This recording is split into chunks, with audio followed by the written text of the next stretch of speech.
BJP party के व्यवस्थागत रूप से जो ऑर्गेनाइजेशन का ऑफिस बेरर्स जो बनी गई थी इस महीने की 17 तारीख को, जिसके प्रेसिडेंट नितिन नवीन 65 मेंबर्स की लिस्ट ने उन्होंने जारी कर दी थी हिंदुस्तान के सतह पर। कौन की सी जिम्मेदारी किस किस को है, कौन कहाँ कहाँ से है, और इलेक्शन को नज़र में रखकर। लेकिन इस महीने 22 तारीख के दिन एक ग्रुप फोटो और दिल्ली से रिलीज हुई है, जिसमें पूरे पदाधिकारियों के साथ में प्राइम मिनिस्टर नरेंद्र मोदी साहब भी उसमें दिख रहे हैं।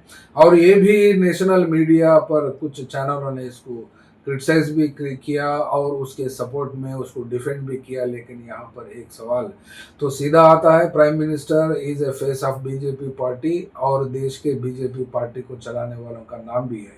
और इसी तरह नरेंद्र मोदी साहब का जो इमेज अभी तक जो एलिवेट हुआ है, उसके पीछे अमित शाह अगर नहीं देख सकते, नहीं दिखते हैं, तो फिर क्या समझ में आता है।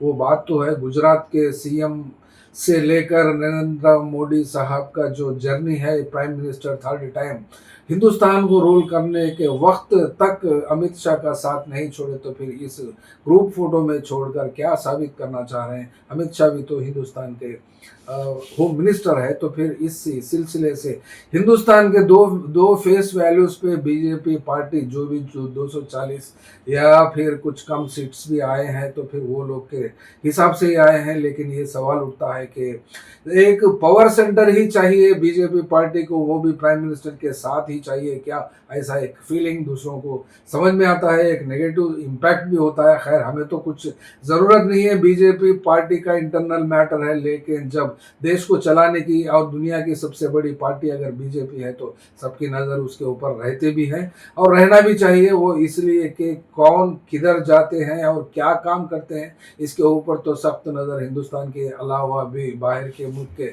लोगों की भी नज़र होती है।